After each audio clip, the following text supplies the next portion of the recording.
শ্রোতা বন্ধুরা, কেমন আছেন সবাই? আপনারা শুনছেন গোধূলি বেলার গল্প, যাতে আছে একরাশ প্রেম, একরাশ ভয় এবং একরাশ রহস্য।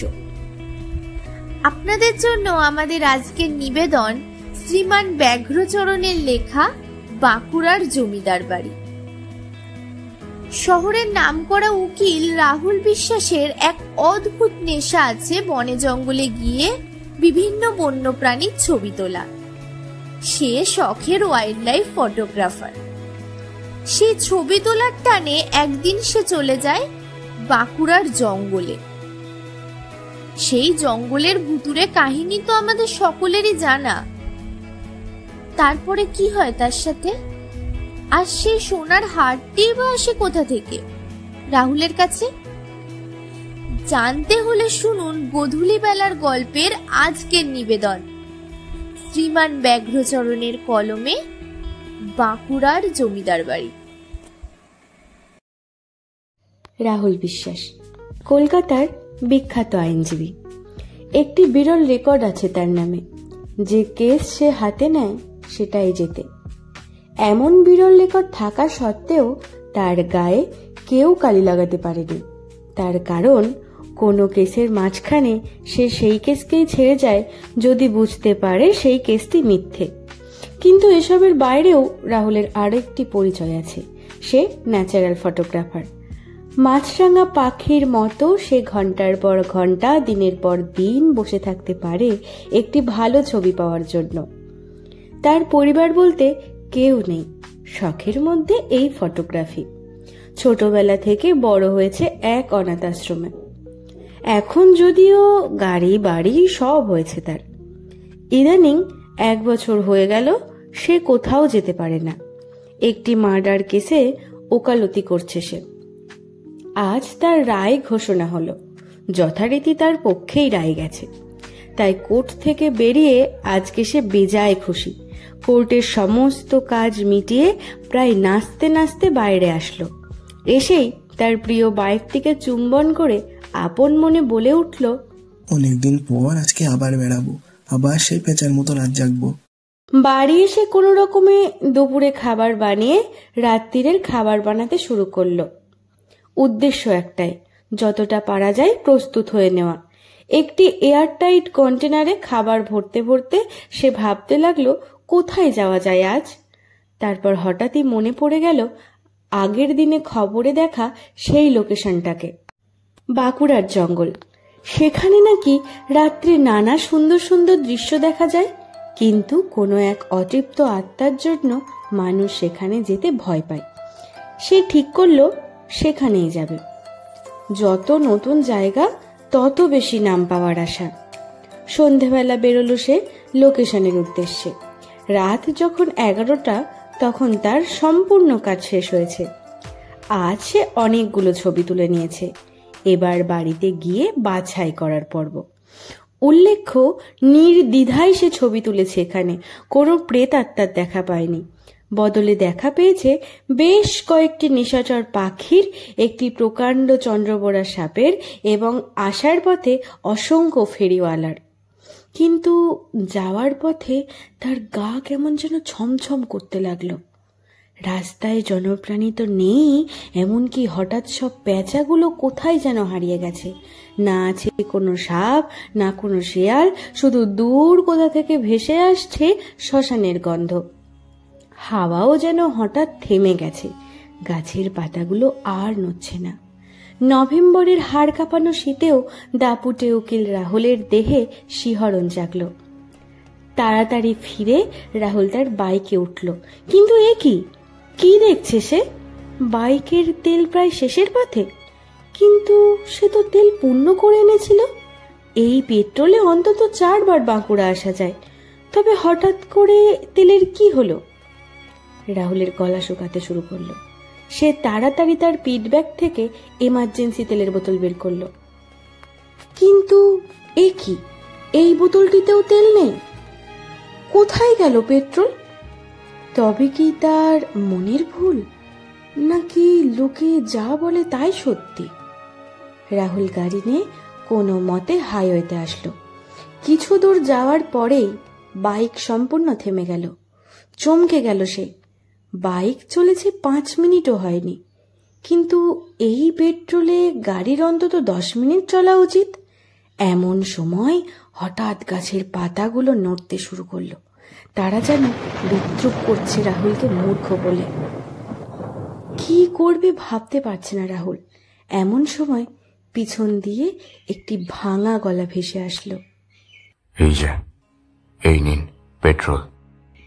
ভয়ে রাহুলের হৃৎপিণ্ড থমকে গেল। তবু সে সাহস করে পিছনে ফিরে দেখল একজন মাঝবয়সী ভদ্রলোক আটপৌরে ঢঙে শাল গায়ে দিয়ে ধুতি পাঞ্জাবি পরে দাঁড়িয়ে রয়েছে।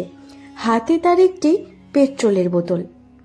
এরকম জনহীন জায়গায় কি করে একটি মানুষ আসতে পারে সেসব ভুলে গিয়ে রাহুল লোকটিকে ধন্যবাদ জানালো এবং সঙ্গে সঙ্গে বোতলটি নিয়ে নিল।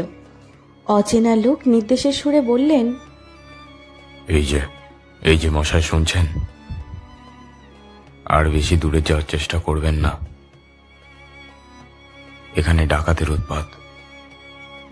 যান যান, যা তেল দিয়েছি তাতে সামনের জমিদার বাড়িতে গিয়ে উঠতে পারবেন। যদিও কেউ থাকে না সেখানে, তবুও একটা রাত আপনি আরামে কাটিয়ে দিতে পারবেন। আর ধন্যবাদ জানিয়ে সময় নষ্ট করবেন না, তাড়াতাড়ি এগোন। রাহুল তাড়াতাড়ি তার অ্যাপাচি বাইকে স্টার্ট দিল। কিছু দূর যাওয়ার পরই দেখতে পেল একটি জমিদার বাড়ি। কিন্তু এ কি, আসার পথে এই পথ ধরে এসেছিল যে? তখন তো কোনো বাড়ি ছিল না। কিন্তু রাহুল এসব ভুলে গিয়ে ডাকাত থেকে বাঁচার আশায় বাইকটিকে বাইরে রেখে বাড়িতে ঢুকলো। বাড়িটি দেখেই বোঝা যাচ্ছে মুঘল ঘরানা বা নবাবের আমলের হবে, কিন্তু এই প্রকাণ্ড বাড়িতে কোনো জাঁকজমক নেই। বাড়ির চারদিক যেন খসে পড়বে বলে মনে হচ্ছে, যেন কোনো অত্যাচারিত কৃষকের অভিশাপে জমিদার বাড়ির এই দশা। নিজেকে অনেক বুঝিয়ে নানা যুক্তি দিয়ে একরাশ সাহস নিয়ে জমিদার বাড়িতে ঢুকলো রাহুল। প্রতি মুহূর্তে কিছু না কিছু ভেঙে পড়ার শব্দ আসছে, সাথে একটা কটু গন্ধ। মোবাইলের আলোতে প্রতি পদে হোঁচট খেতে লাগলো রাহুল। অবশেষে কোনো প্রকারে সে পৌঁছালো জমিদার বাড়িতে ঢোকার প্রধান দরজায়।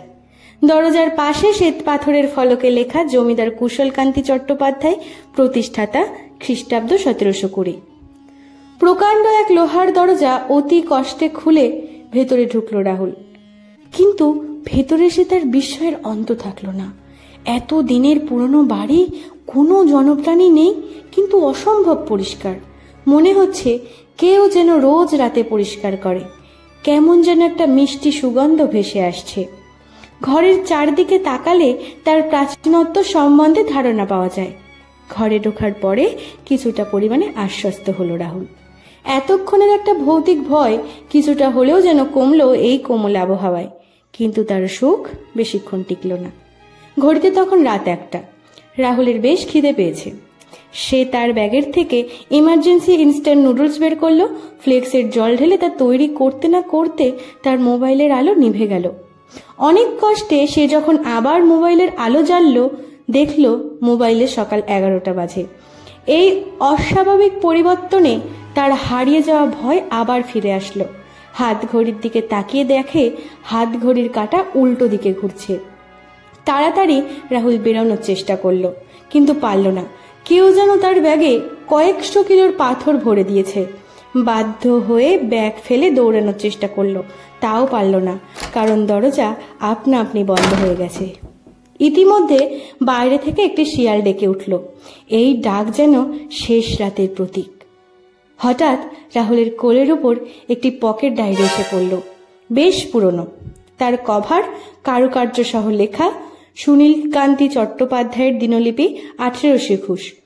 প্রথম পৃষ্ঠায় লেখা, আজ ভাই আবার আর একটা গ্রাম জ্বালিয়ে দিল, শুধুমাত্র গ্রামের লোকেরা খাজনা দিতে পারেনি বলে। এরকম চলতে থাকলে খুব শীঘ্রই জমিদারি লাটে উঠবে। এমনিতেই ব্রিটিশরা মুখিয়ে রয়েছে জমি দখল করার জন্য। ভাইয়ের শাসনকালে এটা 10 নম্বর গ্রাম, যা পুড়ে গেছে। ও আমার কথাও শোনে না, কিন্তু আর নয়, এবার খুব শীঘ্রই প্রতিবাদ করব। তাতে বাঁচলে বাঁচব, না বাঁচলে না বাঁচব। ডায়েরিটি দেখে রাহুল যেন নিজে সেই সময় চলে গেছে। দেখতে পাচ্ছে প্রজাদের কান্না, তারা অভিশাপ দিচ্ছে জমিদার পরিবারকে। ভয়যুক্ত কৌতূহলে রাহুল পরের পৃষ্ঠা খুলল। আর আর হয়তো কিছুক্ষণ, তারপর হয়তো আমি মারা যাব। এটাই হয়তো আমার শেষ লেখা। ভাই ভাড়াটে খুনি ডেকেছে আমাকে মারার জন্য। যাকে খুশিতে মৃত্যুবরণ করতে পারবো, প্রতিবাদ করে মারা যাব। ইতি সুনীলকান্তি চট্টোপাধ্যায়, বড় সাহেব। শেষ হতে না হতেই একটি গম্ভীর কণ্ঠস্বর ভেসে আসলো। রাহুল, কি তাহলে বুঝতে পারলে কি হয়েছিল সেদিন আমার সাথে? রাহুল আর্তনাদ করে উঠল। কে কে আপনি? চিন্তা করো না রাহুল, তোমার কোনো ভয় নেই। আমি তোমার কোনো ক্ষতি করব না। আমি শুধু তোমার কাছে আমার একটা শেষ অনুরোধ রাখতে এসেছি। এই বাড়িতে কেউ আসতে চায় না, তাই আমার আত্মার শান্তিও পাই না। আমি তোমার মাধ্যমে নিজের আত্মার শান্তি পেতে চাই। রাহুল আমতা করে বলল, মানে আমি তো পুরোহিত নই, যজ্ঞ তো করতে পারি না, তা আপনাকে কি করে শান্তি দেব? এবার অট্ট হাসি হেসে উঠল সেই আওয়াজ। আরে না না, ওসব কিছুই করতে হবে না। তুমি শুধু বাড়ির পিছন থেকে আমার কঙ্কালটিকে উদ্ধার করো। প্রথমে যে বটগাছটি পড়বে, সেই বটগাছটাই আমার আত্মার প্রতীক। কঙ্কালটিকে ওই বটগাছের নিচে শুইয়ে দিও। বাড়ির পিছনের তাল গাছটির তলায় আমার কঙ্কাল আছে। মাটি চাপা দেওয়া আছে যেখানে, ওখানেই তুমি কোদাল পেয়ে যাবে। আসলে প্রেতাত্মা হয়ে গেছি তো, তাই নিজের সৎকার আর নিজে করতে পারি না। বলে তিনি আবার হেসে উঠলেন। কণ্ঠস্বরটি চলে যেতেই রাহুল তাড়াতাড়ি উঠে পড়ল। এবার আশ্চর্যভাবে সে উঠতে পারল, কোনো অসুবিধা হলো না। তাড়াতাড়ি মোবাইলের আলো জ্বেলে বাড়ির পিছনের দরজা খুঁজে বাড়ির পিছনে গেল। অনেকক্ষণ ধরে যেই শ্মশানের গন্ধটা আর আসছিল না, সেটা আবার আসা শুরু করলো। এবার আরো তীব্র এবং কটু, এতটাই কটু যে রাহুলকে নাক চাপতে হলো, তবু গন্ধ যেতে চায় না। বাড়ির পিছনে বিরাট বাগান। অনেক খুঁজে রাহুল তাল গাছকে পেল এবং সাথে একটি কোদাল। সে তাড়াতাড়ি মাটি খুঁড়তে লাগলো। প্রায় 20 মিনিট পরে একটি কঙ্কালের হাত পাওয়া গেল। রাহুল আরো খুঁড়তে লাগলো, কিন্তু ঘন্টাখানেক হয়ে যাওয়ার পরেও কিছু পেল না। নিরাশ হয়ে বটগাছের তলে আসলো এবং সেই হাতটিকে বটগাছের তলায় রাখলো। সঙ্গে সঙ্গে আবার সেই কণ্ঠস্বর, ধন্যবাদ রাহুল, তোমার জন্য আজ প্রায় 250 বছর পর আমার আত্মার মুক্তি হলো। তবে শুধু তোমাকে ধন্যবাদ জানিয়েই আমি থামবো না। একটি জিনিস আমি তোমাকে দিয়ে যেতে চাই। এই নাও, ইতি সুনীলকান্তি চট্টোপাধ্যায়। রাহুল দেখল তার গলায় একটি সোনার হার। এরপরে তার কিছুই আর মনে নেই। সিস্টার কুইক, ওনার জ্ঞান আসছে, শীঘ্রই ইঞ্জেকশনটা দিন। আইসিইউ এর ভিতরে এইসব বলছেন ডাক্তার। বাইরে রাহুলের বন্ধুরা আর বেশ কয়েকজন পুলিশ অফিসার। প্রায় 2 ঘন্টা পরে ডাক্তার ডাকলেন তাদের রাহুলের সঙ্গে কথা বলার জন্য। একটা চেয়ার টেনে নিয়ে বসলেন ভুজঙ্গ মিত্র, বাঁকুড়া থানার ওসি, পাশে রাহুলের বন্ধু অমিত আর সন্দীপ। উকিল হিসাবে রাহুল বিখ্যাত পুলিশ মহলে। ভুজঙ্গ সৌজন্যের হাসি হেসে বললেন, কি রাহুল বাবু, আপনি তো ভালোই গাড়ি চালাতেন, তা হঠাৎ নদীতে পড়লেন কি করে? রাহুলের ঘোর তো তখনও কাটেনি। সে কোনো রকমে জিজ্ঞাসা করল, নদীতে? আমি তো সুনীলকান্ত বাবুর বাড়িতে ছিলাম। ভুজঙ্গবাবু হেসে বললেন, ও, তাহলে আপনিও লোকালদের গাল গল্পে বিশ্বাস করে নিয়েছেন? রাহুল কোনো মতে জিজ্ঞেস করল, গাল গল্প কেমন? ভুজঙ্গবাবু বললেন, আরে লোকালরা বাচ্চাদের ভয় দেখানোর জন্য জমিদার বাড়ি সম্বন্ধে এইসব কথা বলে। তা আপনি জানলেন কি করে? আরে কি সব বলছেন ভুজঙ্গবাবু? কিন্তু রাহুলের কানে কিছুই তখন আসছে না। সে তখন ভাবছে তাহলে কালকে রাত্রে কি হয়েছিল, সবই কি একটা স্বপ্ন? সন্দীপ বলে উঠল, ভাই ওসব ছাড়, তুই এত সুন্দর হার কবে বানালি? দেখে যা মনে হচ্ছে প্রায় 1 ভরি হবে আরামসে। রাহুল যেন সম্বিত ফিরে পেল, চমকে বলল, হার দেখি দেখি কেমন হার। তখন ভুজঙ্গবাবু তাকে গয়নাটি দেখালেন। হ্যাঁ, এটা তো সেই হার যেটা তাকে সেই অজানা মানুষ দিয়েছিলেন। এমন সময় আবার আসলো সেই অজানা কণ্ঠস্বর। ধন্যবাদ রাহুল, অনেক অনেক ধন্যবাদ। এতক্ষণ আপনারা শুনছিলেন শ্রীমান ব্যাঘ্রচরণের কলমে বাঁকুড়ার জমিদার বাড়ি।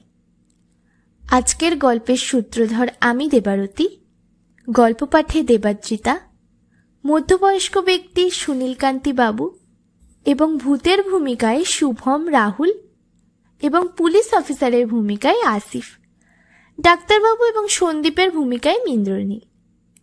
আপনাদের আজকের গল্পটি কেমন লাগলো জানাতে ভুলবেন না, আর আপনাদের মূল্যবান মতামতটি আমাদের কমেন্টের মাধ্যমে জানাবেন এবং অবশ্যই লাইক শেয়ার করে আমাদের পাশে থাকবেন। সকলে ভালো থাকবেন, সুস্থ থাকবেন। শুভরাত্রি।